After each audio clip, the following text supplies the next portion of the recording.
Hello again, Nicholas here with DIVO-Ted Talks, Devoted Talks, depending on how you want to say it.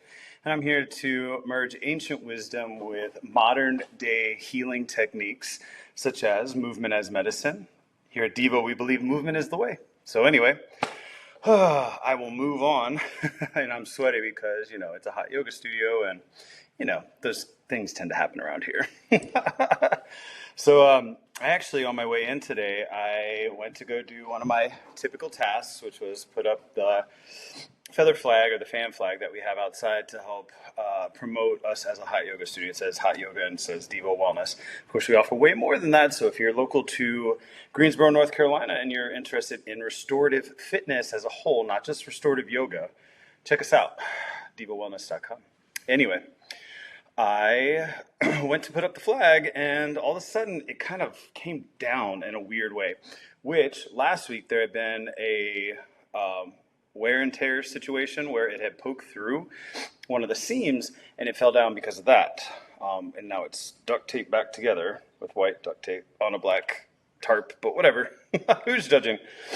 And so I thought it was that, but then I had to pull it apart and find exactly what was causing that. I could tell that the pole had somehow gotten shorter, but I couldn't figure out exactly how.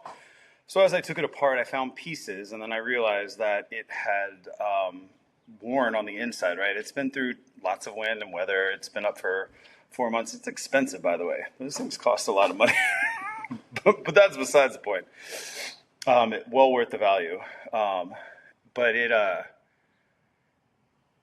the pieces inside, there was a metal piece that shouldn't have broken, but because of the way it had been jostled and the way it had been interacted with all this time, it had broken. And so I went up, got some duct tape, and I pieced it back together, fixing and repairing the one part. It was something irreparable. It's broken metal, and it's a thin piece of metal, so, I don't want you to think it couldn't be welded or anything like that. I guess maybe it could. Anyway, I put it back together, but it got me to thinking, and what made me want to record this. As I said, I'm super sweaty. If you're on YouTube, you can see that. Hello.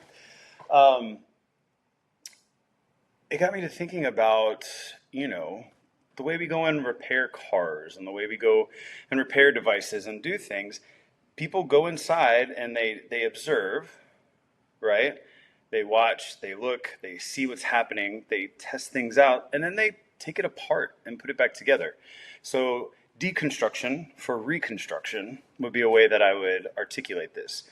And this is what we do in Ayurveda. We interview people extensively about their past, their diet, their day-to-day activities, different things that describe them, things that have happened to them, interactions on a day-to-day basis, monthly, seasonally and yearly, and piece together a story of what is going on inside, essentially, as a mechanic trying to discover what it originally was, how it broke down, and how we can go back to optimal operation after resolution of anything that is found to be wrong, whether it is something that needs to be drastically removed, changed, fixed, depending on what we're talking about, right?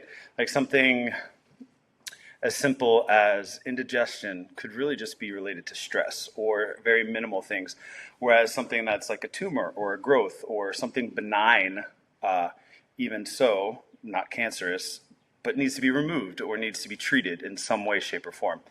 And then we can start working on the reconstruction. And so, as I said, it took me sitting there this morning and taking the time and pulling the piece apart. Like I can say as a Westerner, there's not a huge emphasis on taking the time to, explore these things and get deeper into it. And that's a shame. One, that we have a society set up that doesn't offer you that time. But also for those people who do have the time, they either can't figure out how to do that or don't know how to do it because it's just not a part of anything they ever learned, or it's something so traumatic or something so challenging that, for survival skills, they're trying to avoid it, right? What if you tapped into a sadness or a grief so bad that you can't even get out of bed for a week? Like that would be cause to lose a job, right? And we're also talking about things that might actually deal with relationships with others. And, the list goes on and on as to what it could be. But like, imagine a relationship with somebody that, in essence, is dangerous to you. Like, if you were to go in opposition to it, it may actually negatively impact your life externally. And so, one of the ways that people deal with this is they stuff things down and they push it away. In Ayurveda, we know that all disease starts with thought. Now, there's different explanations for childhood disease. There's different explanations for, ancestrally how things may have been caused. That's not what I'm here to discuss. Anything that, in your current life right now that has over time developed, whether it's your first 7 years of life or beyond, with a traumatic acute experience, it all started as a thought.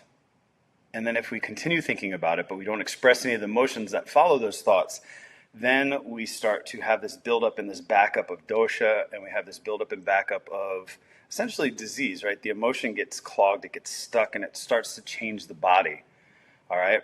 And so I don't want to get too technical, but if all disease starts with thought and subsequently unexpressed emotion, then there may be years and years and years of backlogs of emotions that haven't been expressed, that haven't gotten a place to, be removed. And so there's degradation in the system, right?